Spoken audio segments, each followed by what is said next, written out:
this is for the constituents to speak out for their issues?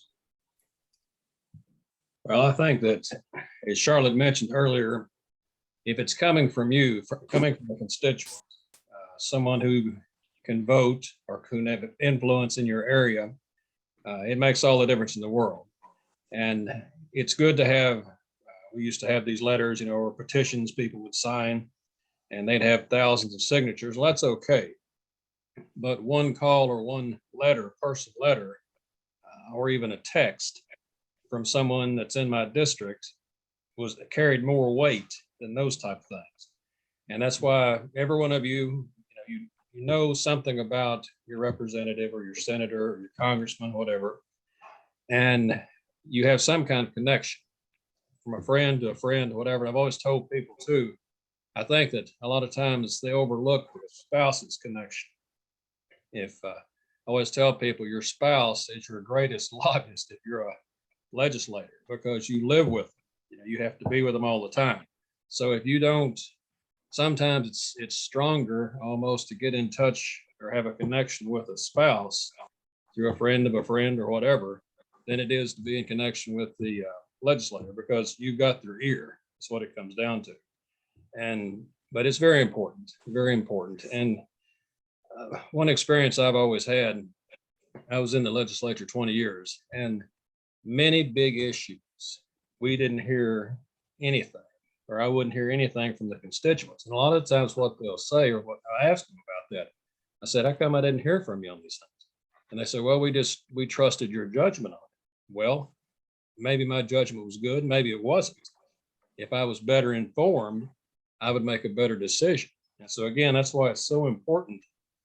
The legislators are just covered, and they have so much information thrown at them that it's hard to know what's right, what's not. And a lot of things are gray. So again, that's where it comes in. It makes it so important for individuals to contact those legislators and let them know what they think on these issues, because believe it or not, you may be about the only one that goes through to them. They talk to the lobbyist as much as they can, but they're spread thin too. But anyway, if you have the lobbyists, which are laying a great foundation, you've got great lobbyists in Frankfurt and DC, but they need your help. And that's where you can help push it over the top or just make it personal. That's what that does for me. And so it is very, very powerful. And I would urge all of you, any chance you get, whenever you get the message, send it out. Let them know what you think on the individual issues and our issues in general, what we're advocating, because it has a lot of weight and it makes a big difference. Thank you so much, Dwight. And that's a good segue into, we have a great lobbyist with us that's been that's lobbied in Frankfurt for over 20 years. His name's Jason Baird, and I would just like to get his perspective on how he sees the 2022 General Assembly going. Well, thanks, Eric, and thanks, former Representative Butler. It's good to see you. It's good to be with everyone today. President Whitaker, Daniel, there's so many folk there. Mr. Bridges, it's so good to be with everybody today. Want to thank everybody for their time, their effort. It does mean so much. I couldn't have said it any better than what's already been said by former Representative Butler and President Whitaker. The session's gotten off to an interesting start. We've got a lot of interesting dynamics. Every session has a different personality.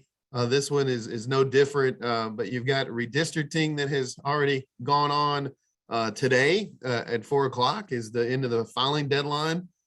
So always is an interesting day to see who's decided to still run again and who may have been a new candidate that's decided to run because of the change in the districts.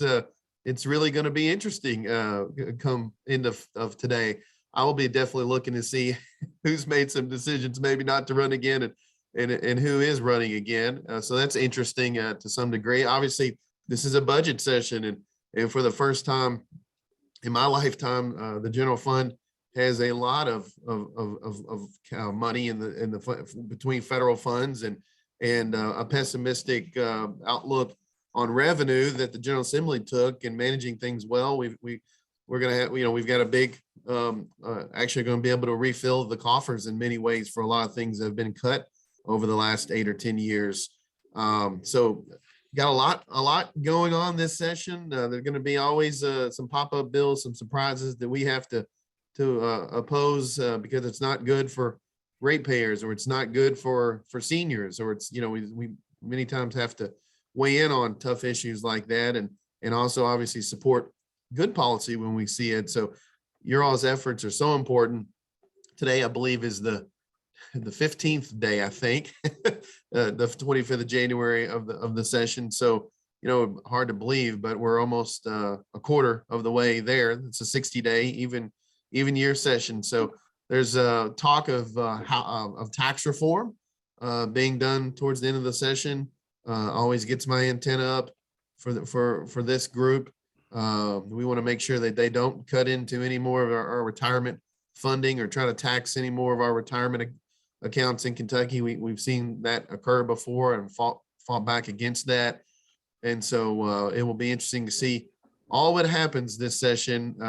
But look forward to it's an honor for Jack and I with the Longstone Group to represent you all, and look forward to the lobby days and virtual lobby week. Thank you.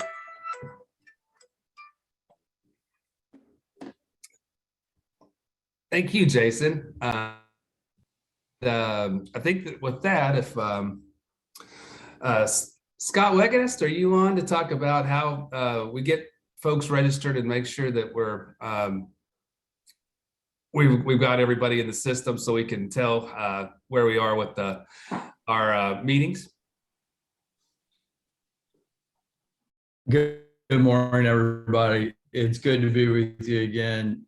I am having some very good bandwidth this morning, so I'm going to kill the video before I fall off. But thank you and welcome, everybody. So in the chat, you're going to see the link to make sure that you are registered for the 2022 lobby week. It'll take you 5 minutes to register on CVent platform. So take a look in the chat. You will also see our landing page on the blog, which has a lot of resources for you during the 2022 General Assembly. And you can download those. They're uploaded as PDF files, so you shouldn't have any problem with that. But take a quick, if you haven't registered, take a few minutes and make sure that you register for the lobby week. That'll help us coordinate the meetings and the follow-up processes that we'll be doing following lobby week. So Eric, if you would let me come back to you and we'll move on. Thanks, Scott. Yeah, so there might be some folks that haven't registered yet with that link. That would be great. This helps us organize our meetings because some volunteers might be meeting with the same representative as another volunteer. If we have this master list, we can match it up and make sure that we all get you all in the same meetings. Basically what we're going to do is this lobby day is not in person like we used to have. That's been 3 sessions ago since we've had that, where we all meet at the Capitol and get the training there at the Capitol and then go off to do our meetings in person. This will have to be virtual. Obviously, the pandemic is still going strong, and we don't want to put any of our folks at risk. Plus, there's limits on how many folks can be at the Capitol. So we'll need to do it virtually. I can tell you we were pleasantly surprised last year at how well the virtual meetings went. But the legislators they're really happy to see you, even virtually, like they were in person. It's also very considerate to them to do it virtually as well, so they can socially distance as much as possible. So unfortunately, we'd love to do the full lobby day where we have the experience at the Capitol. let's hope that next year we can do that, and everything is as good, visitation is normal, because I sure would like to be there. I can't be there as often now too, so it's going to be a challenge, but I think that the legislators will appreciate your visits almost as much virtually, and they're going to get us, great information from you all. And so we'll continue with the virtual lobby day format, and you all did such good work. There's some of you that were on last year, and it really was effective, even with the budget that they pulled off last year and everything else. A lot of our priorities were in the budget, and also a lot of our priorities passed the legislative session, including a prescription drug bill that capped the price of insulin for some to $30 a month. So some life-saving things could have happened last year just from from what we've experienced, just lowering the cost of prescription drugs. So thank you so much for those that attended last year. This year is we have a lot of the same issues. Obviously, AARP is pretty consistent with what we stand up for. And I'm really excited about this session because we're encompassing a whole bunch of different needs for older Kentuckians. The first one's family caregiving. We're really going to focus on how do we give relief to family caregivers? How do we help people age independently in place rather than institutions? The second one is prescription drug coverage.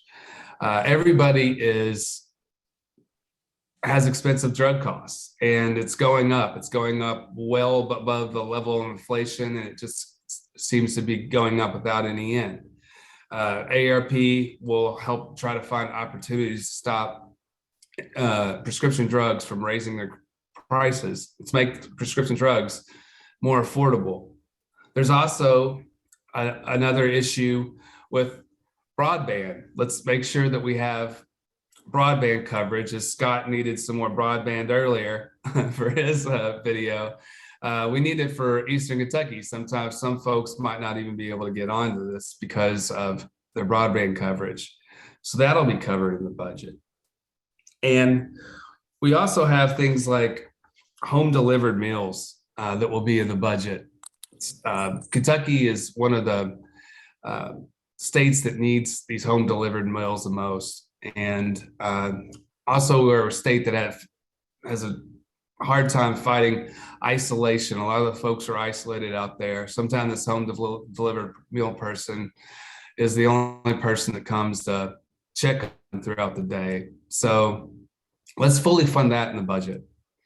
The budget this session is actually at a surplus, something that I don't think I've seen since I've worked at AARP.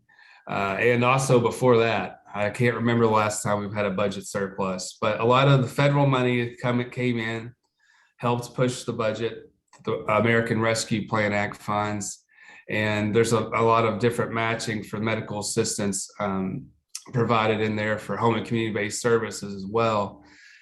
This additional money provided by pretty strong returns for our economy gives us a budget surplus. So we should not be bashful at all about asking for what we want this year. And so I think our first legislative ask, and we are going to send you a script after this that will detail what we would like you to ask your legislators. And you can go by that as much as you want. But the first thing we're going to focus on is the budget. There are a few things in the budget that we'd really like to see. The one is nursing homes. We saw that over 2,500 people have passed away in nursing homes due to this pandemic. If we give nursing homes more funding for more staffing, for PPE, for testing, they will need our help with this. It's a great expense for them to carry on in this environment and make sure they have adequate funding for staffing. And actually, it's very hard to recruit a workforce. So what we'll be asking our legislators to do is put money in the budget for a nursing home workforce, fund nursing homes for personal protective equipment and testing, and fund the long-term care ombudsman program. These are all very important issues that and the most vulnerable Kentuckians need our support the most. And well, we are encouraged that the House budget does have $20 million each year for workforce development for nursing homes and pandemic relief as well. So we're happy with that number. We need to make sure the state Senate puts that in there too. So right now, this is unprecedented too. The budget's been released and it's been passed the House. It has to be brought forth by the House, and then it has to be passed by the House first. So right now we're waiting for the Senate to take a look at the budget, and they'll make changes. So your meetings with your state senator are especially important when you're talking budget issues, because they might actually have a say in what gets in the budget. The governor also released his budget, and they did make some adaptations with the House budgets to match up with his, not all of them, of course, but right now we have a document, House Bill 1, that is the budget. And what we would like to see is first a line item, nursing home funding. Does anybody have a question about nursing home funding? Well, Eric, I think, Jackie? Okay. I think probably they're in crisis right now, with COVID, and, I know we have one here in the county that's just overwhelmed because they're having to work 12 and 15-hour shifts because they have so many people off sick. They don't have enough people to start with. So anything we can do to up their needs, PPEs or funding or whatever, we certainly need. We all have family and friends in long-term care, and who knows, we may be there someday. So we need to do all we can to help those folks. Mm-hmm. Right. Jackie, did you have a question? Now, I have a question about the PPE and testing. Yes. The testing supplies that is being sent out by the federal government and all, does that affect this any? Do the nursing homes get a piece of that, or? They did get antigen tests and instant tests. However, we've just heard, so we want to make sure that all of that's funded. They have surplus just in case. We have heard of shortnesses in some. Kentucky's not been super bad at shortnesses with PPE, but that's kind of the trends going. So we need to make sure that Kentucky doesn't become one of those, that it does not become an issue in Kentucky. So I think that the federal government funds do help with that too. And so we're just going to make sure that the legislators knows about this. I talked with the Nursing Home Association, and they've all agreed to ask for these types of measures as well. Okay. I just didn't want us to be in a position where we were asking for it, but the nursing homes already thought they were getting something, so they weren't. But if they're asking too, I feel pretty good about it. Yes. So that's a great question, though. Doesn't seem to make sense that we're still having these conversations, but it's still going on. Eric, Yes. Jim Thurman here. I got a question. I'm a little naive as to the appropriations and allocations and tracking of money that goes to nursing homes. How is that tracked to ensure that the money that is appropriated from the government goes into those areas like workforce development, PPE, et cetera? How is that tracked so that it can be accounted for to get to the target for which the money was appropriated?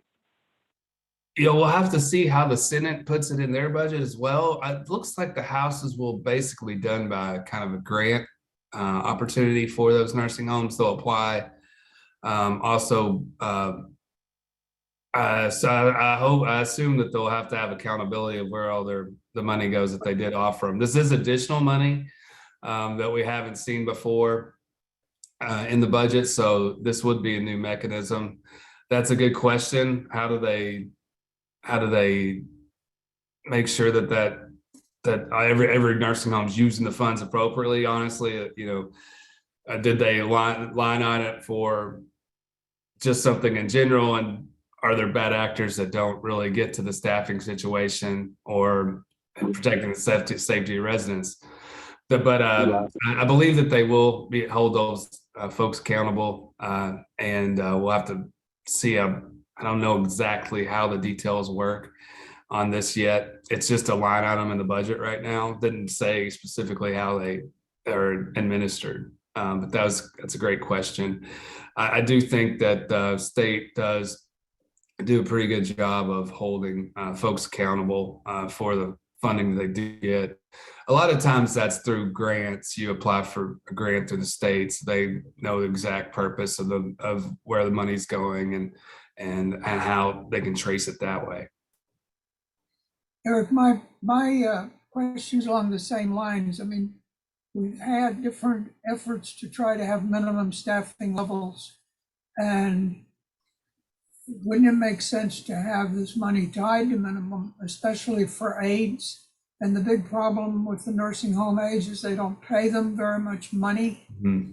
There's many people the most important, and I seem to me that along the same lines as the last question, that we have to make sure not just that they're grants, but can we do something about minimum staffing levels? I know that usually the nursing homes oppose that, but if we're going to get folks taken care of, especially in some of the nursing homes that are not rated very well, we need to do something about that. Yes, we'd love to see any sort of minimum staffing level legislation. In reality, the nursing home workforce issue has got their attention more so. They're more worried about just finding any staff to work at nursing homes. So I doubt that this would be the year that we'd find some minimum staffing. But what I can tell you also is with that, I know that the Nursing Home Association is working on career pathways also with that workforce development. It's just not funding. They want to do it with purpose. So they'll have workforce pathways for careers. So some of those nursing aides might have an incentive to want to get in and work because they have a pathway up to a better job. So those are some of the things matters, but yeah, you're correct. AARP and the nursing homes are not required to have minimum staffing, and Kentucky is one of the last states not to do that. And we really need that in the future. If there is a bill that pops up, we'll certainly endorse it. We have been talking to legislators about these issues, and we'll continue to try to move it forward. But thus far, this legislature hasn't had the appetite to work on it. Is that more of a regulatory type of things related to old care to see, for nursing homes and like that? Are they currently being regulated by a particular agency in the state or not? Yes, so there's a few ways they're accountable. That would be through the ombudsman program. Those are private citizens through the Older Americans Act that actually would go into facilities and see what's going on, take complaints from loved ones of the residents that are in the facilities. Then they can send that up to our state government, the Office of Inspector General, if there's major violations, and they get fined that way. And civil monetary penalties is how they're fined, A and B violations. So it serves the nursing home right to make sure that they have high quality, or else they will face a lawsuit or the fines from the state. A lot of times it's the ombudsman that are kind of the eyes and ears and do the surveys of. There's also surveys of the facility that are conducted by the state government. And so if they're not meeting those expectations, then they'll have to adjust their quality or get fined, basically. So are we asking for ombudsman to be supported by the government, or are we? Yes, they do get, there is some state government money that kicks in. It's mainly federally funded, but they do have some state government money that kicks in. So we'd like that program to be funded in the budget as well. That would just goes in for nursing home safety. That's part of a good piece for that. So far, they do appear to be increased funded. They got a little bit of increase in funding. So we're hoping that will stay through to the final budget. I think that would be very important because when you hear about the mismanagement or abuse of seniors, and that's not not good at all. So we need to prevent that from happening. Yes. That's that's one of our.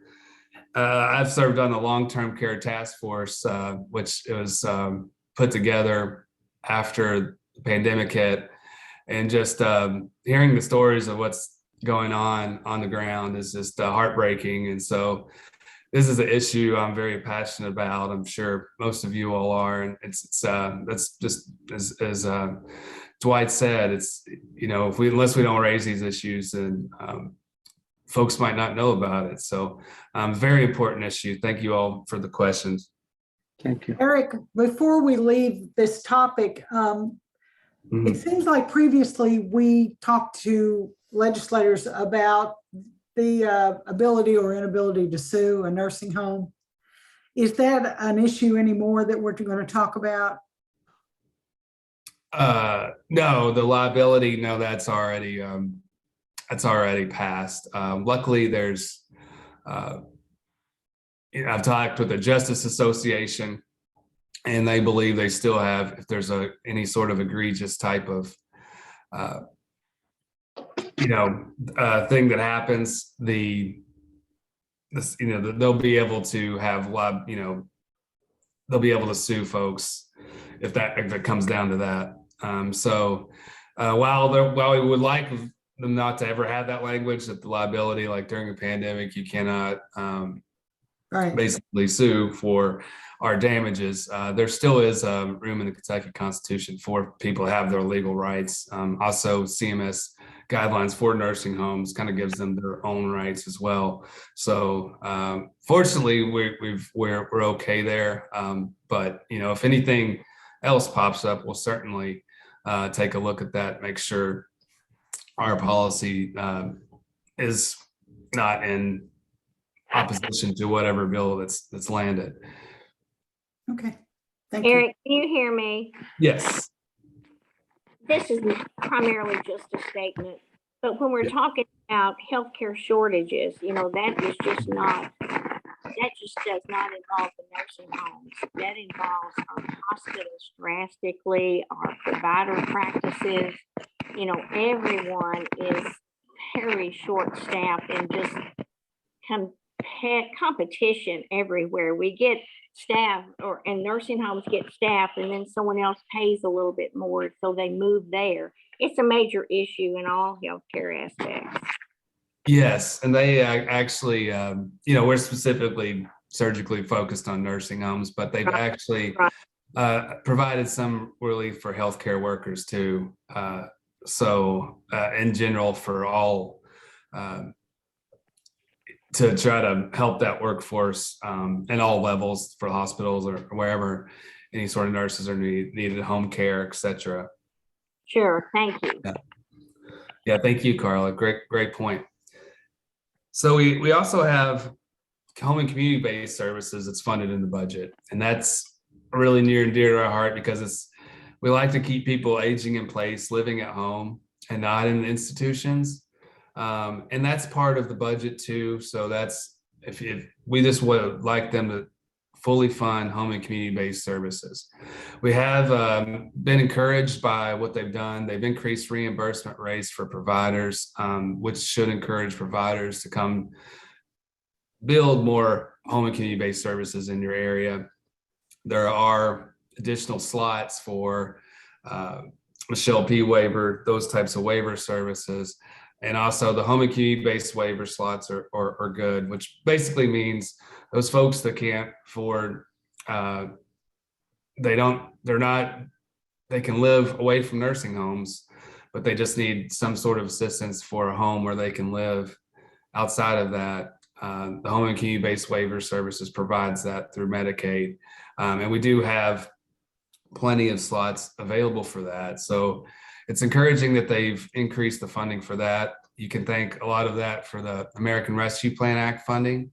That almost put $1 billion into our $900 million when it comes down to our home and community-based services over the next 2 years. So we're happy with that. The state government has some role in how those are administered. So, and that's through the budget as well. So,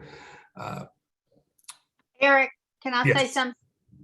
Yes. Of course, it's my job for almost 30 years. Mhm. And, you know, I would love to see, I mean, congregate meals are nice. Yeah. It's a fun time, but the need is in those home delivered meals because basically a lot of those people don't drive, they can't get out. And, you know, I would always take my congressman on meal routes because I'd always tell them when they're in DC in their offices talking about the reauthorization of the Older Americans Act, these are the people you're helping.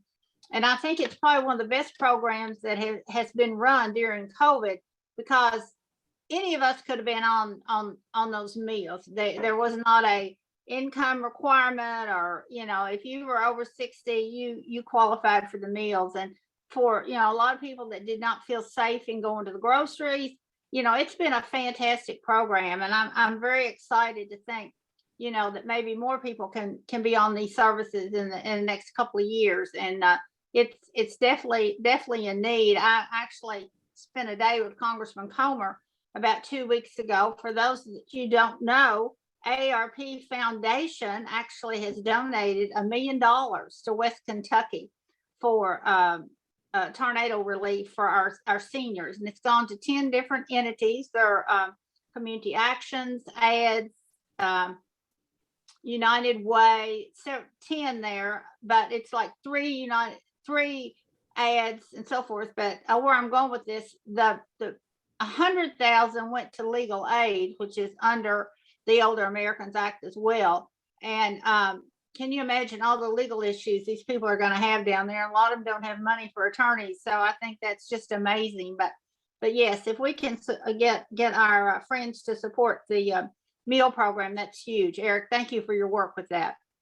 Well, that's a great segue because that was the next part I was going to cover for the budget, and that's home delivered meals. Some people call it Meals on Wheels. That's actually kind of a private company does that too. But home delivered meals, basically those folks that can't are unable to get out of their house a lot of times, have difficulty affording meals. No transportation, and that's huge in Kentucky because we're such a rural, state. There's folks that can't drive anymore.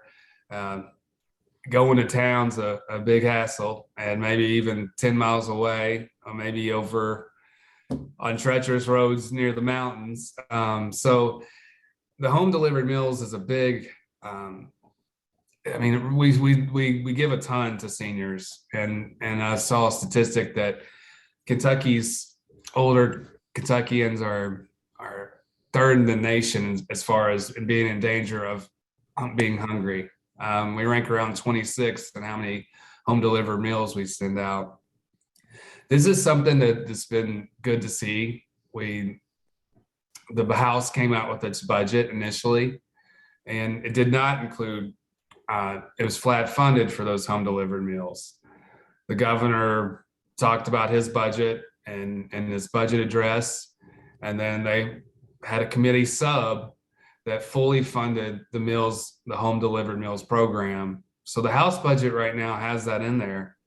So what we'll ask our legislators is to fully fund home delivered meals services. This really gets it to the heart of, it's one of the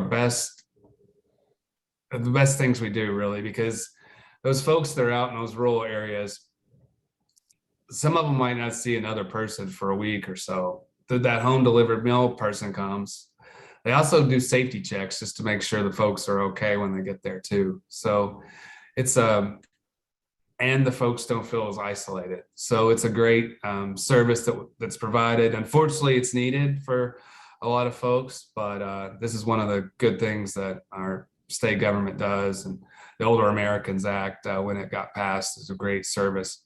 Does anybody have any more questions about the budget? I know that was pretty extensive, but if you think of it, it's just fund nursing homes in the budget, fund PPE, adequate equipment and testing, fund workforce development so there can be staff that are working at these nursing homes, and then also fund the ombudsman program so we can have safety checks there, and then also fund home and community-based services as well as home delivered meals.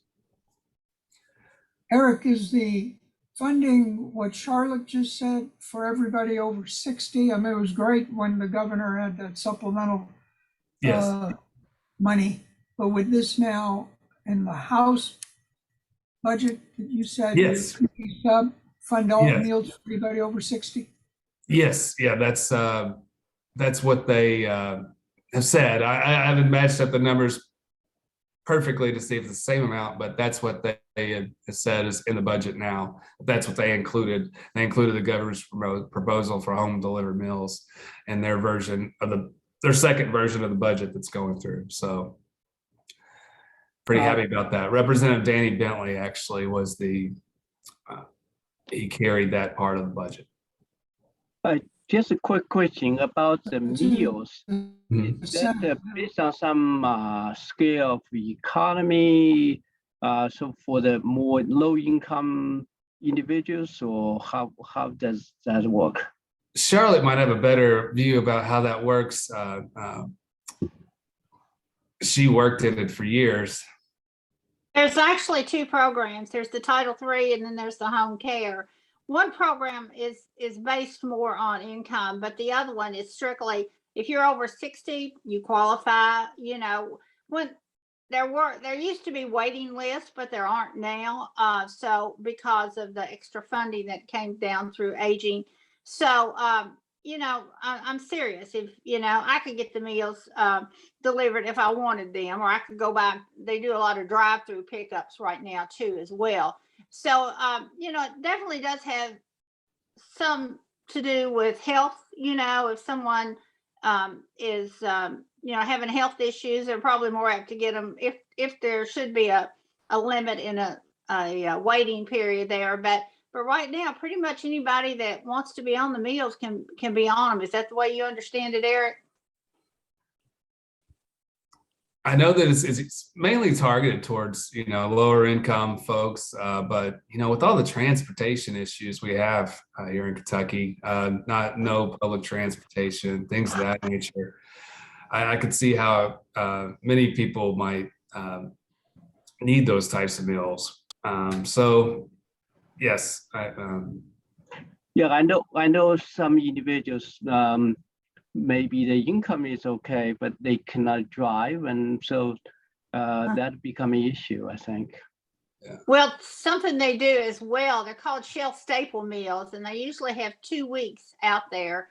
And they're like tunas and raviolis you warm up and so forth because of snow days when the drivers can't get to them. And I know this week the Owensboro Senior Center has been closed because of COVID. So, you know, those people had food to eat when those drivers could not get to them. So they think in the future as well as weather and sicknesses and so forth. So that way the folks always have something in the pantry they can turn to. Mhm. and a lot of these are you know, a lot of the senior centers provide these meals, right, Charlotte? So it's just folks that are coming out to hang out at the senior center that, you know, their incomes are probably a wide range of folks of differences. So I think that's, you know, part of it. Scott, did you have a question? Yes, thank you. Still struggling here to connect, but there's a very important question in the chat. You have one from Gary Atkins. Gary, did you want to ask your question?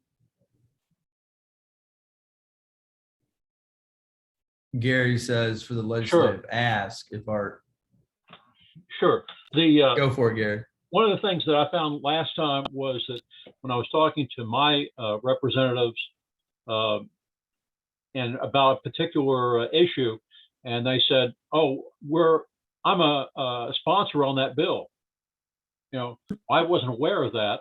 So if when we're talking with our legislators dealing with these different asks, if AARP can go ahead and identify for us if these people are co-sponsors on a bill, if they're supportive of the issue that we're going to be talking about, that would be a help, I think. It gives us the opportunity to pat them on the back for supporting these issues that we have. Also, I identified a couple of folks that I'm happy to talk to on some of these asks, even though I don't live in their district anymore.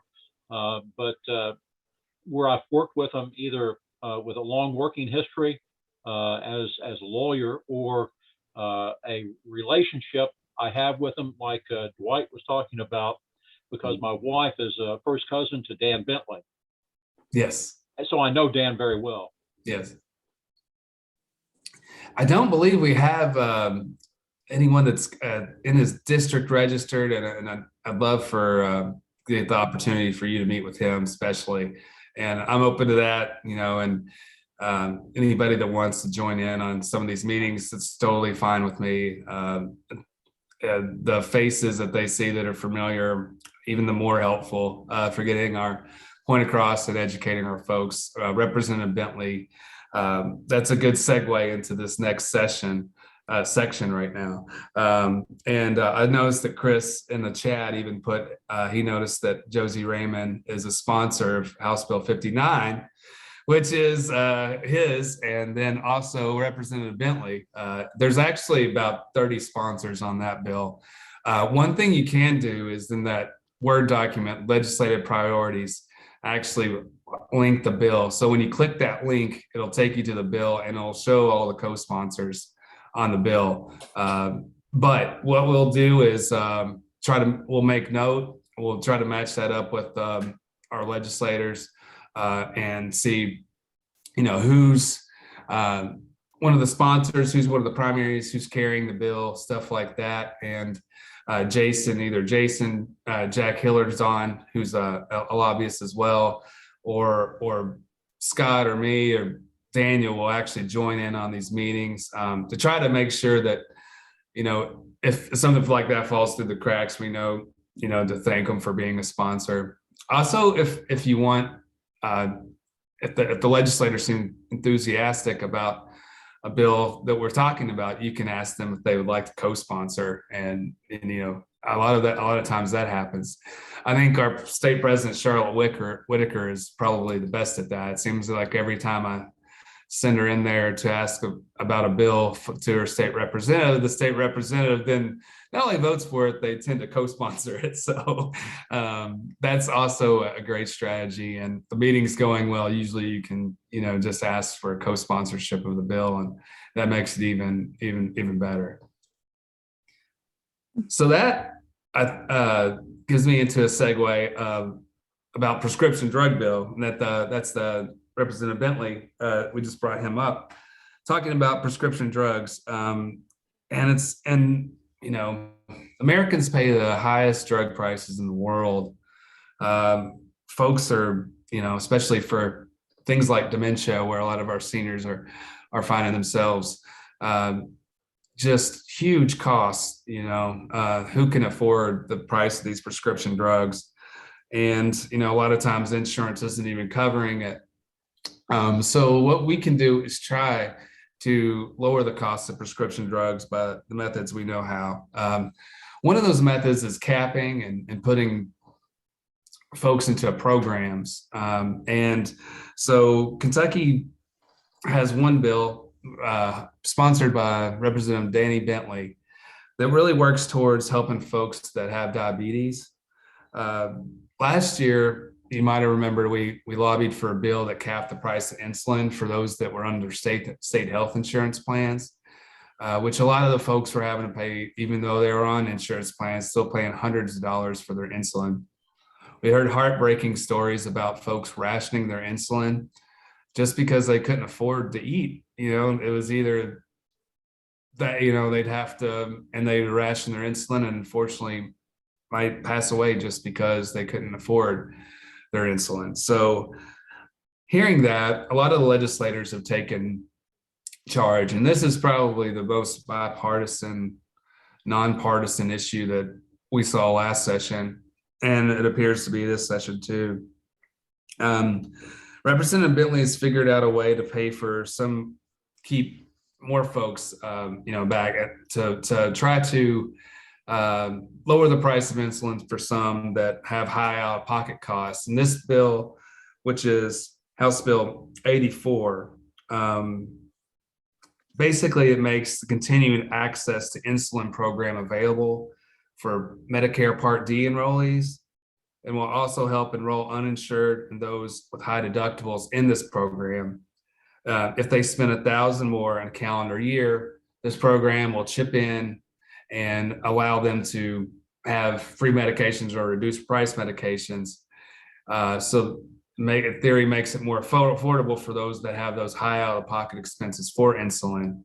Now, this wouldn't get everybody that, but it does affect some folks, quite a few folks that are on Part D and those that might be uninsured and have high self-insurance. Now, how does this work? Basically, it'll be up to the pharmacist to work actively with that program. And the manufacturers are actually the ones that chip in and give discounts on the medication. So it's a creative bill and one that is new to most legislatures. So we'll have to see how it works. But what I can tell you is our policy does support this type of policy because it could lower the price of prescription drugs for some. So does anyone have any, and basically when we do our asks, let's do it like this, because we need to do more than just pricing on insulin drugs. We need it for all medications, especially those that are on the high end. And so when we ask our legislators to support this bill, we'll say, do you support House Bill 84 and other efforts to lower the cost of prescription drugs? And this is where you'll notice if your legislator seems very passionate about this issue, you'll report back to us and let us know. That way we can work with them on future issues. Is this a supplement to House Bill 42, or are you pushing it in? As far as I know, it's a standalone because it's actually going to have different types of folks that it would help out, like Part D enrollees and those with high insurance. It doesn't do much with state health insurance we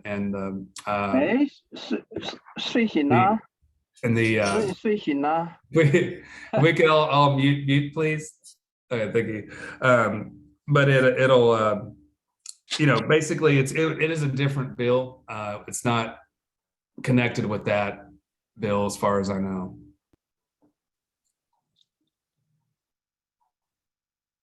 Rick, I have a question. Sure. What about, have we looked into the changes of the formularies and so forth of medications? Because, for instance, I take a considerable amount of medications and have taken some of them for several years. And all of a sudden they tell me, oh, you can't get that anymore. You need to change to another medicine. And that's based on greed also for companies changing those formularies. And I'm taking a chance now with 3 different medicines to change that. And I have to, because that's what my insurance pays for now. So should an AARP look into the greed factor there also, not just insulin and so forth, but all medications for companies and so forth, just to change for greed and greed only? And, there's no reason to change some of these things to make them a different formulary and so forth. You know what I'm talking about? Of course. And so, you might have seen our federal legislation right now. We're really trying to focus on just giving the Medicare the ability to negotiate prices for prescription drugs, because, our VA does it to a good, and it works for them. We have the buying power, in bulk for Medicare. So let's allow that to happen. That's still gaining some ground. If you follow the Congress, that's still moving. But as far as those types of issues, transparency boards and things of that nature, we'd like to see our state government do legislation that looks at that. There's so many complications with pharmacy benefit managers and things like that. Our system is definitely not the best, and we do need to fix that. And we're always looking for ways. But yes, we've looked into transparency boards. Also, our Medicare bill to help price negotiation should help with some of this too. But we're moving on. We're looking at all aspects. So. But thanks for that question. You're right. And it is, that's part of why we got involved with the pharmaceuticals, because we just saw a huge issue with our folks out there and we wanted to help out.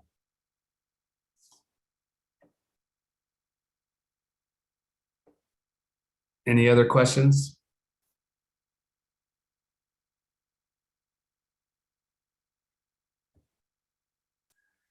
Great. I'll move on to our next ask, which is financial security for Kentuckians. And this year, it looks like they're going to take up taxes. So this is going to be especially important for our folks to make sure that they are in line or at least make their pitch that our folks that are older Kentuckians deserve part of the tax cuts. And it looks like they are talking tax cuts, income tax cuts, stuff like of that nature. So what we need to do is move our ask to the forefront about what we would like to see. There's about 1.2 billion, I think they say, in unassigned funds. And those things, some folks believe, will go to tax cuts. So Kentucky in 2018, I said this year that we aren't cutting the budget for once. In 2018, it was another one of those big cut the budget type scenarios. And so what they did was they changed taxes. And what we used to have is 41,110 tax-free income for folks that were retirees and pensioners. Well, 2018 came and they reduced that down to 31,110 tax-free. So our retirees took a hit there, especially those ones that were getting that type of income, over 41,000, and 31,000 and below. Luckily, they didn't touch, but 41,000, 31,000 they did. So let's ask for them to make it 41,110 again, because that was a tax hit just on those folks. And there's a bill right now, House Bill 163, sponsored by Representative Tackett Lafferty, that works on this issue. And we're hoping that the legislator will support, possibly put that back in. We do know that is a popular issue among some to get that back in, because that retirement amount right there really affects a lot of the folks that are teacher retirees and other types of retirees from state government. There are so many of those folks here in Kentucky. So we're going to make that ask if they would support House Bill 163, which would raise the tax-free retirement income amount to 41,110. Eric, Okay, go ahead. medical deductions back in there as well? That's a good segue. That is the next part of the question. So they'll also take a look at other 2018 tax changes they made. And what they did was, you might notice on your federal income tax, they ask you if you had any medical expenses when you're doing your taxes. That used to go into our state taxes too. So if you spend a certain amount of your income on medical expense deductions, high deductions, whether it was home care nursing, lift chairs, home modifications that you did, sort of any sort of high medical costs, hospital stays. If it's a certain amount of your income, you were able to get those cut from your taxes. I think the average person maybe got about 1,200 back or something from medical expense deductions when we did have them. So we'd like to reinstate that. So when you go to your legislature, you'll ask, will you support allowing those with high medical expenses to deduct that on their taxes and reinstate the medical expense deductions we had before 2018? You're right, Eric. This is costing those of us about, this is part of that sewer bill that was passed almost overnight, about $1,000 a person. And after watching KET last night, it seems like Kentucky state employees retired are not going to get a cost of living, and shame on them because it's been 10 years. So if, the trade-off could be they could certainly help us by passing this if they're not going to give us a cost of living raise this year. Right. And Eric, there's another caveat to that. Go ahead. Yes, this is Siebert. On the cost of living there, teachers, of course, get the 1.5%, all they get. They do not draw Social Security. The state employees are not getting any, retirees are not getting any cost of living. All they get is what they get on Social Security. Well, Social Security was, I think, 5.9 is the actual cost of living they gave this year. Could we put it in somewhere in AARP for our seniors and for our retired people, regardless of their teachers, state troopers, or state workers, or what, that all retirement funds should meet at least what the Social Security does each year in cost of living? Because our state workers are getting farther and farther behind by not getting for the last 10 years. And teachers, of course, cannot stay up with the cost of living at 1.5. So the ad hoc COLA is very important for the livelihood of our lower income retirees. And so that's important for all people, all seniors in this state. So AARP needs to look at that and have that a constant thing every year in their legislative program. Okay, we will definitely take a look at that, and we're hoping to see that cost of living adjustment when it goes through the Senate. Hopefully they will have a difference of opinion, but the House did not include the COLA. So very good observance there, and we'll take note. Thank you, Siebert. I see that Rita has their hand up. Yes, I just have a comment from the tax perspective. And of course, that would come from me because I just finished my tax certification for AARP. But when the exclusion was dropped from 41,110 to 31,110, there were so many taxpayers who, for the first time, had to pay state tax, and they were not ready for that. So it has been a hardship on people to have that reduction.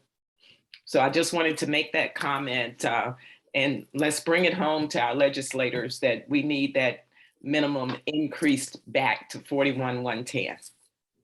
Thank you for that. Rita does tax aid, which does people's taxes for free, which is unbelievable service. So we do thousands and thousands of those a year, and I have heard on the ground that affected a lot of folks, and you've justified that just by seeing the tax receipts yourself. So thank you for that. So we also have another opportunity that could help family caregiving here with taxes.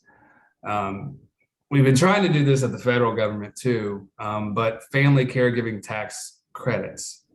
So if you spend a certain amount of your income on family caregiving, taking care of your loved one, all the medical equipment that you have to pay for that, the home nursing, stuff like that, hospital stays. If you're paying as a family caregiver, and respite care services, those types of things all qualify as long as you can show that you spent that on your income.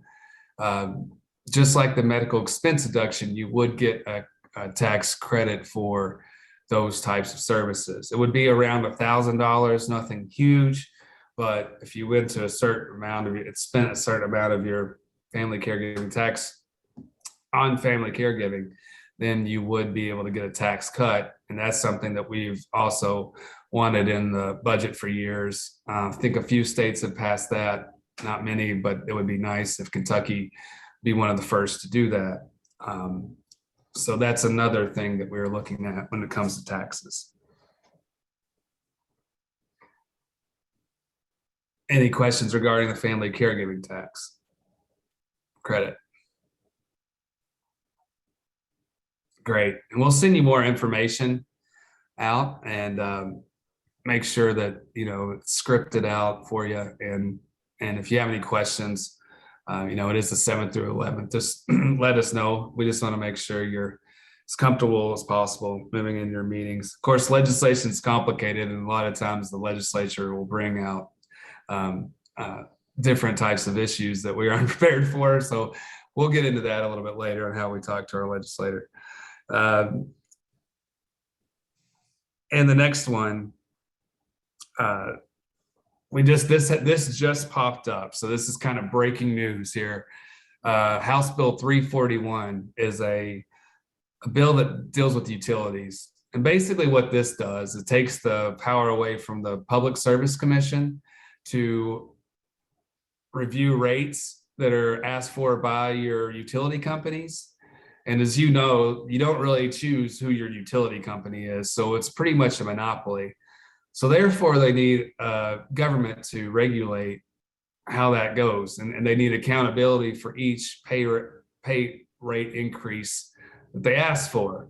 Otherwise, they could just raise it willy-nilly like our cable company seems to do, So what this bill would do, it would basically take some of the powers away from the PSC. There still would be reviews of the rate cases, but it just would not have enough teeth like the new ones are. It would take out cross-examining the utility company under oath about why they want these rate increases.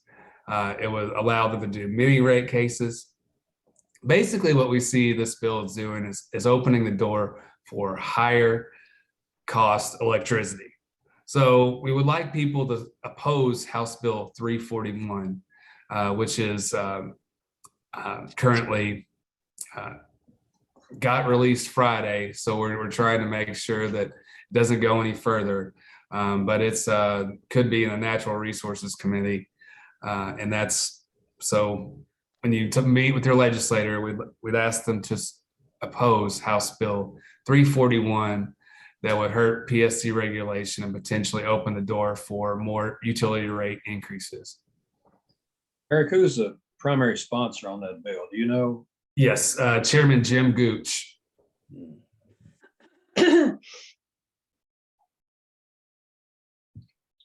We've been very active by slowing down some of these raises with our utilities. I don't know that we've ever stopped one, but we've certainly reduced the raises. And having said that, I know I've been to Madisonville, and I know John, I know you've worked on that as well. And to take that right away from us is not right, in my opinion, because utilities can just, like you said, with your cable, they can just keep raising our rates, and we wouldn't have an avenue to let our opinions be heard. So this is definitely a big no. And I'm very disappointed in Mr. Gooch. I will be talking with him. And so we need to turn this around. Mm-hmm. Yes, thank you, Charlotte. Charlotte's done a great job. And I know that John Rosenberg's on too. He's done a great job for us too. They'll have local public hearings right now. The Public Service Commission tries to be open and take comments from the citizens and the ratepayers that will be affected. And Mr. Rosenberg has lended his voice for us to help stop increases. They wanted to do a pretty unfair increase in Eastern Kentucky. Kentucky Power did. He testified. Charlotte's testified for us. In Western Kentucky, when the KU wanted to do some increases in their rates, and basically the utility company will ask for a huge rate increase, like at least $20 a month or something that we know for certain, and then they'll, by the time that the PSC looks into it, they'll negotiate down and say, hey, you don't really need this much. You're paying for certain things here, which you shouldn't. And it really holds them accountable. And usually we'll get it reduced down to $3 or something like that. So we really need to keep that going. Both administrations, even the Bevin administration, the PSC did also not accept, the exorbitant fee rates that LG&E, KU, Kentucky Power are big companies that have asked for utility rate increases. They did not accept those. So we still need that power. We still want it to work the same. We actually would like it to even be more regulated. So they couldn't, just go every year and just ask for a rate increase for sometimes things that aren't needed.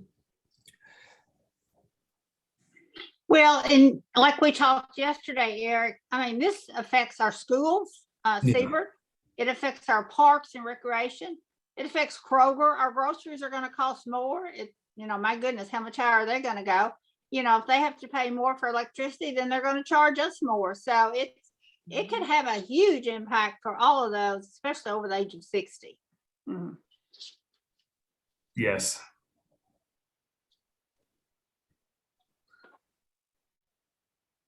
All right, I'm checking the notes here, make sure I didn't miss any. Okay. Yes, so our last issue is broadband. It's pretty easy ask for folks. Pretty much everybody is in support of broadband funding. And AARP supports increasing broadband funding, so we have connectivity everywhere, even in our rural areas, our underserved areas.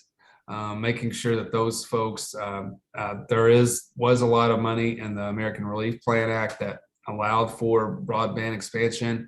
And so we'd like to keep that going. We do see that there are a few bills, and we do plan to see some increases in the budget for broadband. So last session, you all were successful in lobbying for broadband funding because there was a bill that had $350 million in it that actually carried over to this year's funding too. So that's an issue that's popular with legislators, should be an easy ask for most of them. I don't really see any sort of controversy in many of these asks or so. So in certain ones where the utility bill, for instance, where Avenue opposed that bill, we could see, we'll make sure that we're in the meetings that if there's might be any sort of disagreement, we'll try to work with you on that and make sure to update you on that. That's a very, very fluid issue. We're still trying to figure out what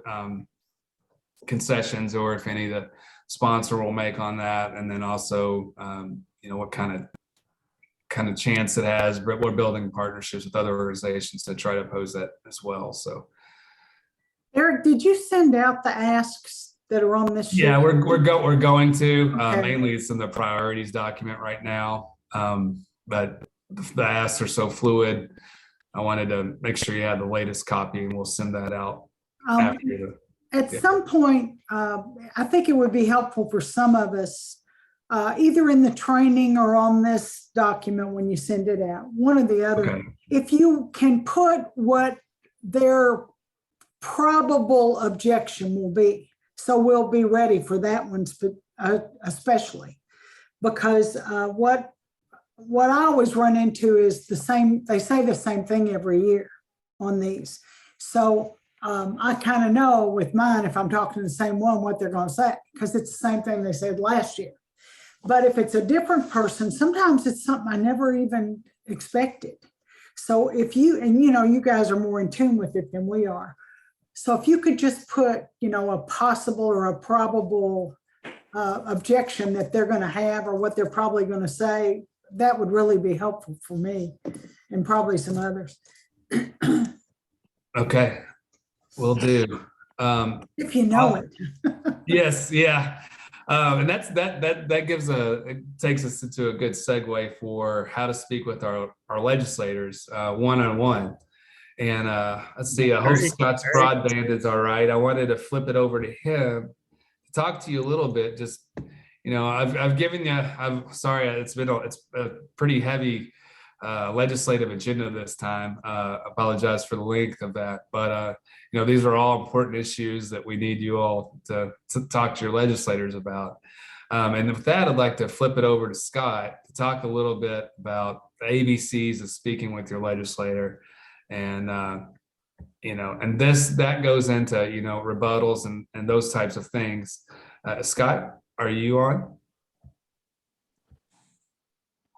Eric, I'm barely on. Okay.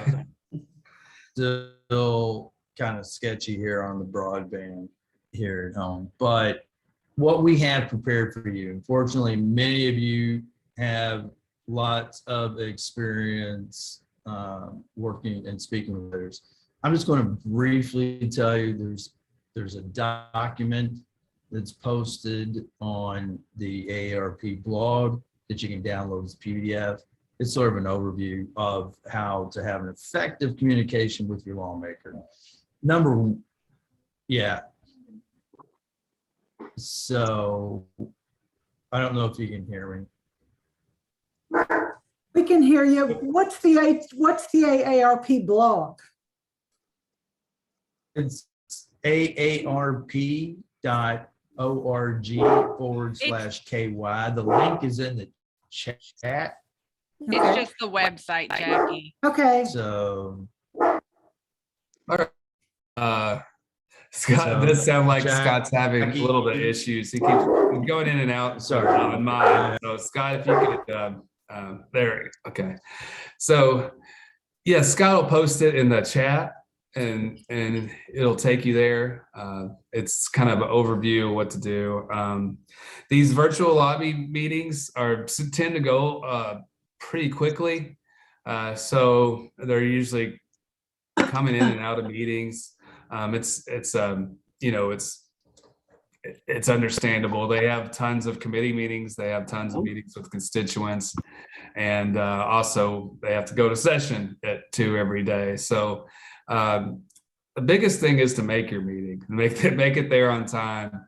That's the thing that would hurts the most if we missed a meeting. Also, obviously, be courteous. It's a very political environment these days, so keep politics aside if you can. Don't be too overly joyed to see your legislator. Don't be too negative, because a lot of these are nonpartisan issues. So I don't think that it does this no good if you believe that they'll not support our issues. And also, any sort of political jabs here and there aren't really kosher. So I don't need to tell you all this, but just in case, you never know. And so it's always, they're not expecting you to be the world's expert on aging either. So if they ask you about some part of the budget, how this is going to be delivered, for instance, for workforce development, all you have to do is say, we'll get back to you, if you don't know the answer to the question. So you'll be able to, they are I don't know, is it a perfectly acceptable answer for volunteer, but with the AARP, they know that you're just doing this out of the goodness of your heart. So they aren't expecting you to be the world expert. So send it back to us. And chances are we might not even know the answer to that question. We'll have to find that out too. So a lot of us will be on these meetings with you. So we'll be there. But if we won't, since there's so many meetings, we won't be able to be on all of them. So what we'll need you to do is just, let us know if they do have a question, and we'll get back to them. Also, I think that's probably the best advice I can give you with the meetings. Check your Zoom account. Everybody's looks like it's pretty good here today, to make sure that your meeting will be arranged there. And how you'll set up your meetings is simple. You call 502-564-8100. And then you ask for your state representative first. And that should send you into their scheduler. And then you just set up the meeting time.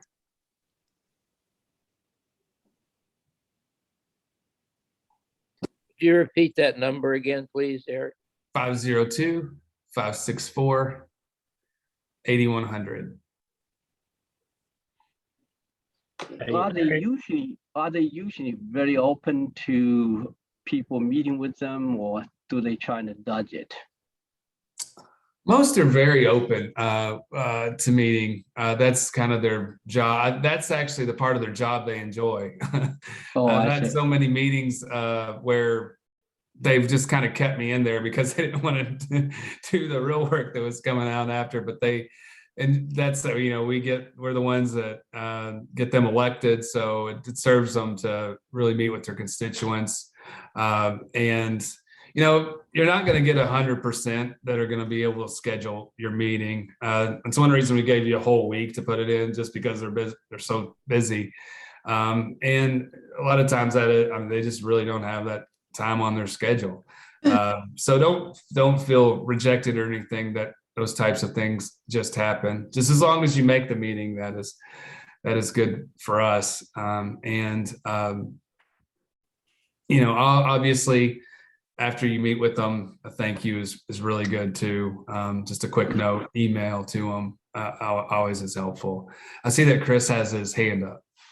Yeah, it's a quick question. I know we only got about 10 minutes on this, but I also want to make sure there was any bills on the other side of the chamber, the Senate. And we spent a lot of time today on the House, which we certainly know a good volume of the bills to, but I just want to make sure if there's any Senate bills coming that way. The reason why I raised that issue is a lot of times a base guy called a twin bill, what's going on in the House will pop up in the Senate because they can't get it through one way to go in through the back door through another way.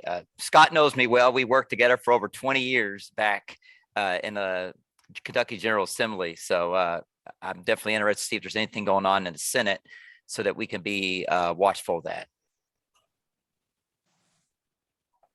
Yes, so they're right now, just the way it falls, most of the bills that come out across our purview are in the House right now. Certainly, there are a few Senate bills that we're watching, but to raise it to the level of our lobby day, this is where we are now. Just happened. That's how it goes. But you are correct. Sometimes they'll do the same bill in the Senate just because they want to move it. I think it's a little earlier in the session this time, and so maybe they haven't developed those bills. They could be potentially coming. Scott, you have your hand raised? I do. Yeah, Eric, I was just going to try one more time and say, excuse me, when you report back to us, we're going to have a form for everybody. That's super important information for us after your meetings. So with that, I'll quit. So after we meet with them, we basically need them to say if they're supporting the bill, or they are opposing the bill, or they're thinking about it, or do they usually keep their word if they tell us they're going to support it? Yes, so we have a report back form that we'll send you all to, and we'll also, next to that legislative ask, you can write down what their takes were on it, and then we'll collect that report back form. It'll be on a Google Doc, and we'll record your responses there. That's pretty important. It gives us our vote counts, and then also if there's any sort of undecided legislators, we can possibly provide them more information. So great question.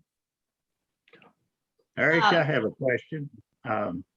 Can y'all get this information package sent to us or whatever, where we could have it and look at it? And yes. Also a map of of our legislators. My legislator has changed and I do not know him, the representative, and I don't know what area he actually covers. So if we had actual maps that we could look at, so we could have some knowledge of who we're talking to and who they cover, you know.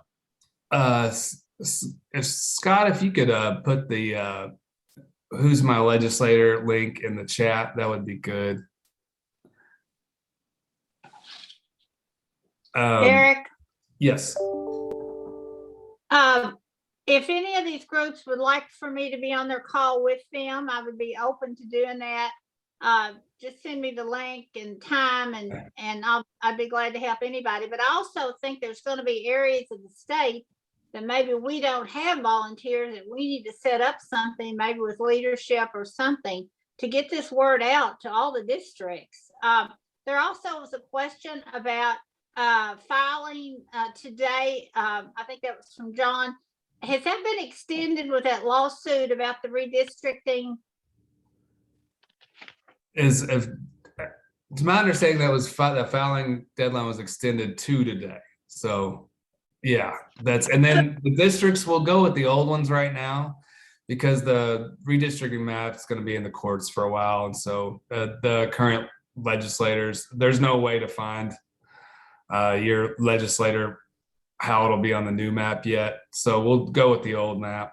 Most of the legislators will meet with their current constituents as they are. So great questions, great points. Also, yeah, there's to find your legislator, you can go to the LRC website, and then you just look for legislators and say, who is my legislator? And you can go by your zip code and it'll take you there. And I see that Charles has his hand raised. Hello there, Eric. How's everybody? My question in all of the discussion today is not much so of a question, it's just a concern. And that is, in all that you have discussed today, all good points, but it was mentioned earlier, this business of accountability, if we get what we want in various bills, is there language that we can use to make sure our representatives discuss how they will be accountable, or how they will make responsible parties accountable for all this money and all these other things that we're asking them for? Accountability is all I'm asking about. I think their vote is puts them on record. They and their any sort of public meeting that they hold, any sort of comments they add when the bill goes through, I think that holds them accountable. I think mainly you'll just meeting with them there and asking them about this, and them knowing their constituents are thinking about these issues. I think that's the greatest accountability there is. So I think that's where we are there. It'd be great to, and I'll say the process is very thorough. In each committee, we do have very thorough legislators.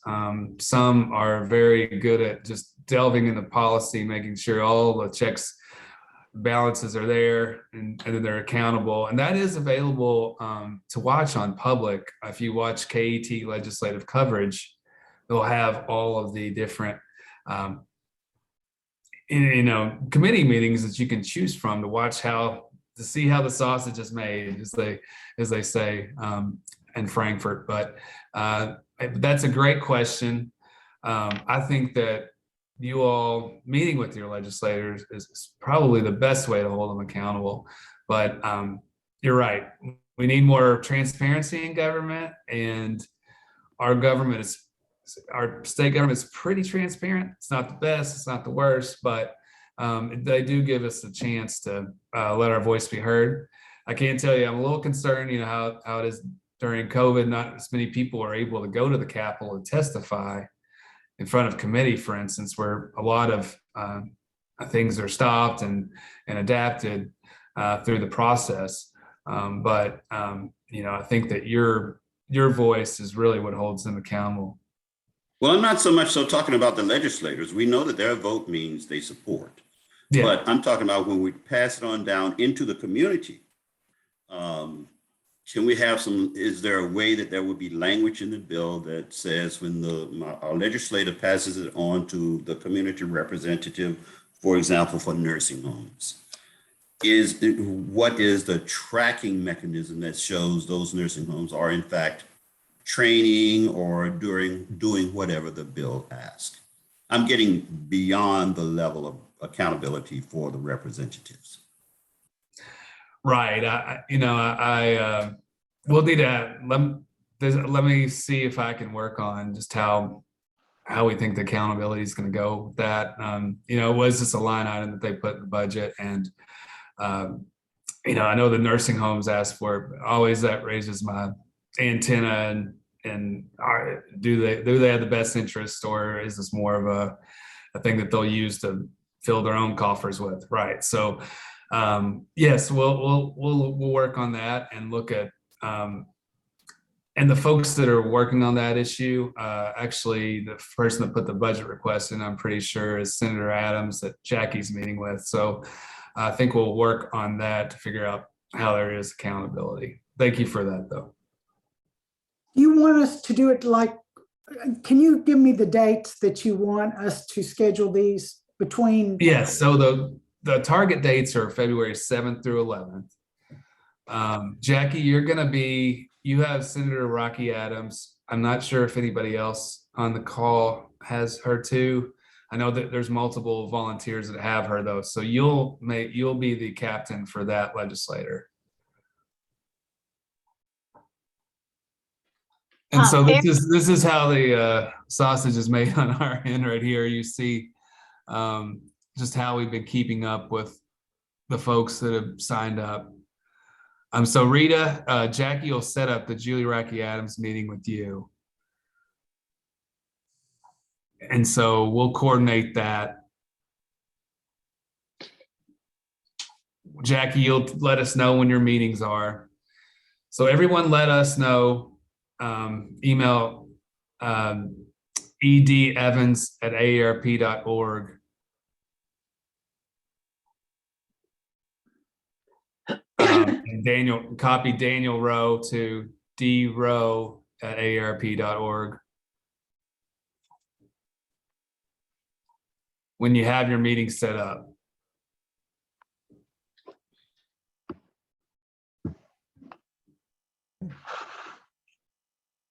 Do you have my name on it yet? I don't have your name on it yet. Did you register through the link earlier? I did it last night. Oh, okay, yeah, hadn't updated it since this morning, so okay. We'll have your name on there shortly. Okay, that's fine. Okay, great. Thank you for doing that. Eric, I'm going to have to leave, but I appreciate everybody and hope to be back on Thursday. All right, great. Thank you, Dwight. Good to see you. Thanks, Dwight. Eric. Yes. I just have a comment. I'm kind of from the old school, but I really believe in handwritten thank you notes. I don't like email thank you. So, I'm sure we could get some thank you notes out to people, AARP thank you notes if need be, because I think those are really important. You put your phone number down in those cards so people can get back with you. And I just think that's a great resource. Okay. Mm-hmm. All right. Yeah. So right now it looks like also Senator Alice Forgy Kerr. So Morris, if you'd like to set up that meeting, then we'll coordinate that with Mary Crowley. Okay. Will do. Great. See if Jackie, you'll also actually Rita, you want to set up the meeting with Tina. Tina.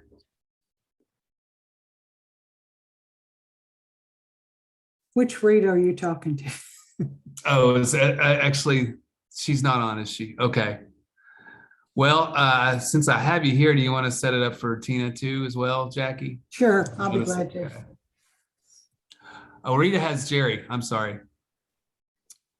It's looking at the wrong. No, Rita's got Tina, I think. Okay, so there are two Ritas. Two Ritas. Rita, yeah. Rita Morrow, and there's two folks with Jerry Miller. So if you could set up the Jerry Miller meeting. Okay. Is all, well, wait a minute, never mind. Yeah, I know this gets confusing because we don't know who's going to sign up, and then once you have the signups, then we have to. I know get together. I know Alma's met with Jerry Miller before because I was with her, so I didn't Oh, see she'll her name. probably go too then. Yeah, Okay. I didn't see her All name right. on here, but I went with her one time when she went to see him, so I know he's hers. All right, and the other ones, it looks like you'll set up your own. Robin's not on and Billy's not on. I don't believe. Robin Fisher will set up the Susan Westrom, and Marilyn will set up the Reggie Thomas meeting. And then Charlotte, you got your squad. You'll handle that. Yeah, I gotta get hold of Bob, see if she'll join Carla and I on that call, okay? Okay. How many people will be on the call? I mean, we usually like to tell them who will be on there with us. So, I mean, we don't have to give all the names, but do you want will it be like 2 or 3 AARP staff or just one or?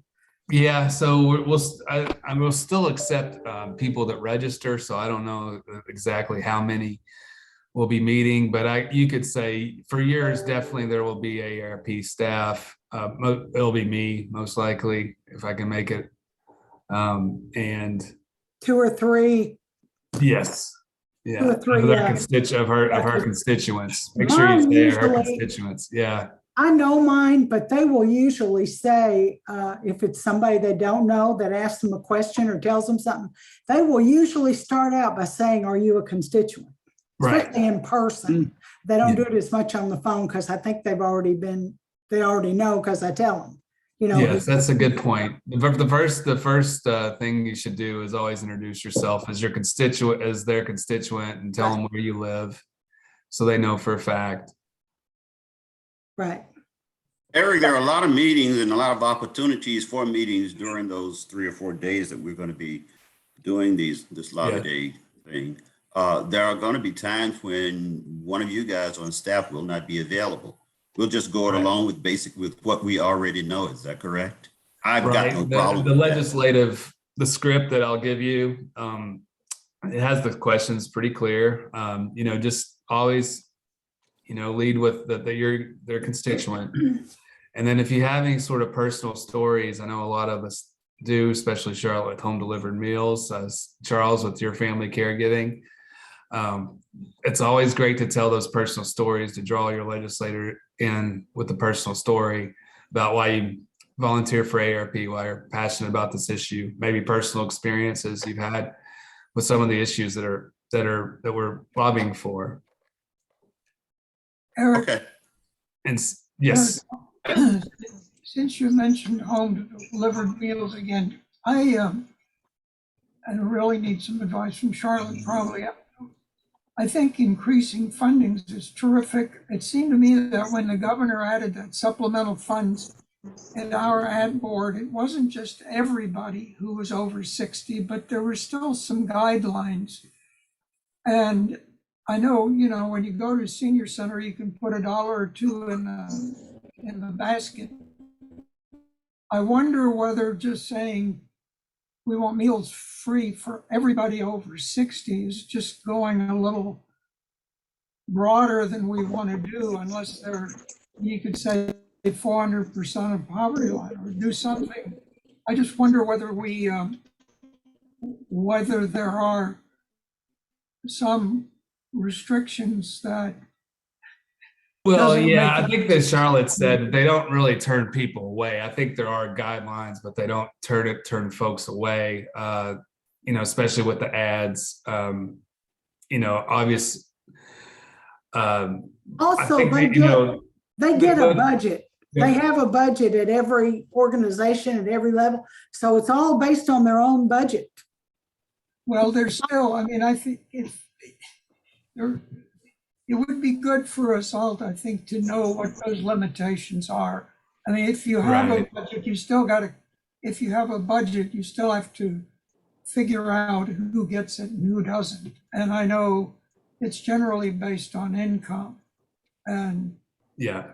I think it would be helpful when we talk to our legislator to know specifically what we're asking for. Yes, I just put it simply like broad, that fully fund the home delivered meals. I will get, I think there's I will get the dollar amount of what the House and the governor agreed upon, and we can go with that dollar amount. I think that kind of fixes the issue there. You're right. They could have, for some legislators especially, they would think, oh, well, we're providing meals for everyone. So yeah, I think that the majority would be the folks that qualify through the ad districts that would get the meals. But you know, it's and Charlotte said they don't usually turn folks away. So But we had waiting lists until this, in Eastern Kentucky. I know that the governor's supplemental allowed us to take all the waiting list, cleared the waiting list. But yeah, we had waiting lists. So maybe they didn't in other places, but there was a waiting list. Yeah, and so Charlotte, I think that they didn't have the waiting list due to the funds that were obtained through COVID. I think that's played a major role in that. Charlotte, do you have any additional information? Yes, every ad has a different suggested pay scale. For instance, Green River is $1.50 suggested donation for that meal. Paducah, that's the purchase area, I think. Theirs is $3, and I have to say it's worth $3. They have a great meal program down there. So every ad, you know, has a dollar amount that they suggest for a donation. But if you don't have it, or I guess if you don't want to do it, you don't have to. But they are, you know, nothing's free. We know that nothing's free anymore. But so they are encouraged to donate for those meals. Mm. yeah, Charlotte, no, I'm just thinking about home delivered meals. It's the same. It's the same. Yeah, They're they're encouraged to donate as well. Okay. Well, Eric, it might be helpful for first timers if you talk about the technical piece of this. Like, are you guys setting up the call and sending out like you did for this one for us to give to them, or and then Great. they all call? You know what I'm talking about. Great question. So you'll talk to the scheduler. In rare instances, you might actually talk to the legislator when you call, and you ask them how they prefer. Do they say you'd like to do a virtual meeting with a few AARP volunteers, and if they want to set up the Zoom, they can do it, or if you want us to set up the Zoom, whichever you prefer. Because we had it both ways last year. I'm afraid to fall on one different level. So when you do that, when you do set up that meeting, you'll immediately email Daniel and I. And it's also a good idea to get the email of the scheduler you talk to, so they can, you know, and you can give them our emails so they can set it up with us. If they want to send us a meeting invite, you know, through Outlook, they can do that with their Zoom. So I know that's a lot of different steps, and it's a lot more complicated than we used to have to just go up and show up their office. But so you'll call your legislator, see if they can do a Zoom meeting in the week of February 7th through the 11th. The meetings are only going to last around 15 minutes. If they ask you, get that time and date and say, would you like us to set up the Zoom, or do you want to set up the Zoom? And if so, could you please copy Eric at edevans@aarp.org and drow@aarp.org. and will you send them the link, or how's that going to work? Yes. So if they want us to set up the link, then we will send them the link. If they say, well, we can set it up here, then then they'll just send out that invite to you. Most of them are having us do the Zoom. So, they'll probably ask for us to set up a Zoom. And so you'll just send us the information, and then one of us will set up our Zoom accounts for it to be covered. And every now and then they'll say they want to do a voice conference because they're not sure if they'll be somewhere where they got enough bandwidth for video, especially if they're outside of Frankfurt somewhere. Yeah, that's totally fine, and Zoom actually will set up a conference call number too, if you need to do that. And will we send them do you have a package that we'll send them before or afterwards? Right, we have some leave behinds that we'll send them afterwards, yes. And actually, we'll try to do it before, it just depends on how these get scheduled, how close to the time. So their staff's prepared for our issues. Okay, so Eric, basically we start with following the instructions that you have up on the screen now.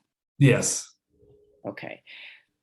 Should we wait until after the training on Thursday evening to schedule? Because there could be people in that meeting who would be in that training session who would be part of the meeting that I'm trying to set up. I'm sorry, the Thursday training session, is it an all-day training session or? No, this training session. I'm sorry. This training session. And you're doing it again on Thursday evening. Yes. Okay. Sorry, I was thinking of the Thursday of lobby week. I apologize. No. This week. Yes. Yeah. So hopefully, we're recording this, and those folks that don't make the training session will send out the invites. But yes, so the person, you have another person that's in your district. So if you could set up the Jerry Miller meeting, and then we'll try to have her set up the representatives meeting, and we'll keep track to see if she shows up to the next training. Okay. And then I think I know that person. That's Holly. Okay. Yeah. And I mean, I'm good with contacting Holly. But my question was more, when you do your Thursday evening training or have additional people sign up and they are part of the district that I'm in, would I get their names as well? Yeah, that would, once you set up your meetings, then we would add those folks to the invite. Okay. All right. I think that's the only way we can do it. It's kind of very complicated how we get our registrations in and everything and matching up, but we'll do the best we can. Rita, what I usually do is I ask for the meeting, and then I tell them I will send you an email with the people that are going to be on there. Got it. Thanks, Jackie. Jackie. It's so much easier than doing this. I don't even think I give them Eric and Daniel's information. I do it all on that email and copy them and Charlotte and Ron usually, and anybody else I know is wants to be on there. Okay. And then I send them a confirmation, and they really talk to me off of that email, I think. Okay. All right. Yeah. Once you get it to email, it moves pretty quickly. Yeah, the best way is just to handle it, see what their scheduler says. They kind of all have their different ways of going about how they schedule it. So we're kind of up to them to how we get it scheduled. And it went pretty smooth last year. So there's going to be some hiccups. There's so many meetings and moving parts to this. But we'll try to work with you as best as possible. And the LRC staff is very professional and always great, from my experience. All right. Scott, you have your hand up? Yes, Eric, thank you. Sorry. Great question, Rita. You're right on target. That's what I was going to say. But Eric, we are going to send out the legislative ask to folks today, tomorrow, so they can begin looking at that document about what's going to be the key legislative ask for your legislators. And I know we have that document ready. So we're going to get that out to folks. Did you want to put it in the chat right now for those still on the call, Eric? Or do you need to make an update? Yeah, I had to dial in. I don't know what's going on with my internet, but thank you, Spectrum, for making my day. So I can't do really anything online, but that'd be great. Yeah, and Daniel here, just to add to what Eric and Scott had said, and also what Rita and Jackie had said as well. Mainly, just if you get into trouble or you have a question, just reach out to me or Eric or Scott. We'll be glad to help walk you through it, as far as making a call to the LRC to talk to the scheduler, to get a hold of your representative, or if you just had that direct line to email. Jackie's probably knows the scheduler's email from last time. You can email to set those up. But the main thing for us is just that we have AARP, Eric and Scott and I have the information and know when the meetings are taking place.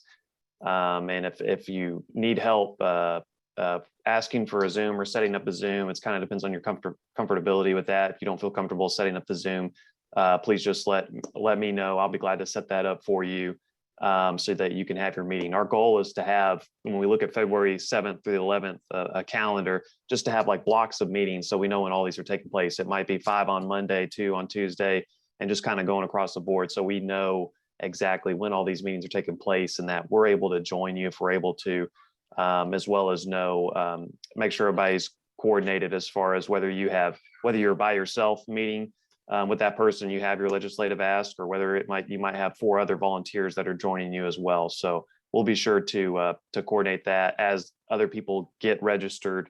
We identify which districts they're in. And I see Scott has his hand raised.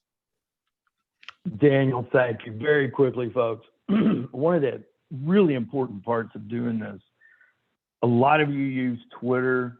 I know most of you are on Facebook. That's going to be a way to amplify your action and your voice. So keep that in mind. I put it in the chat, but you can follow AARP Kentucky on Twitter, Facebook, Instagram. And we're also going to have, hopefully, I will be doing some live tweeting while your meetings are going on. So keep that in mind. If you're not following us, follow us on Twitter, Facebook, Instagram. And we are also, going to record today's training. It'll be available on YouTube at a later date, like tomorrow. And you can reference back to this video training. And Daniel said it real well. We are going to be here for you. So thank you. That's all I've got, Daniel.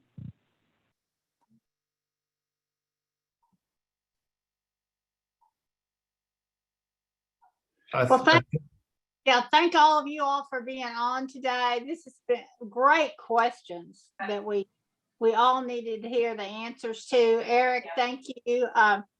For all those you don't know, we're dealing with COVID right now, so we're going to be thinking about him as he recovers from COVID. And but all of y'all stay safe, and I guess go ahead and schedule those calls. And if anybody hops on Thursday, we can get those on your calls as well.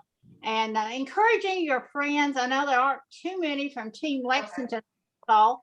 So encourage, any of your friends to hop on Thursday, 6:30 Eastern. Right, Eric? Okay. And what I'll do, I'll Yes. attach the copy of his 6:30 Eastern, and it was in the email that you got here. If you want to join that meeting again, feel free.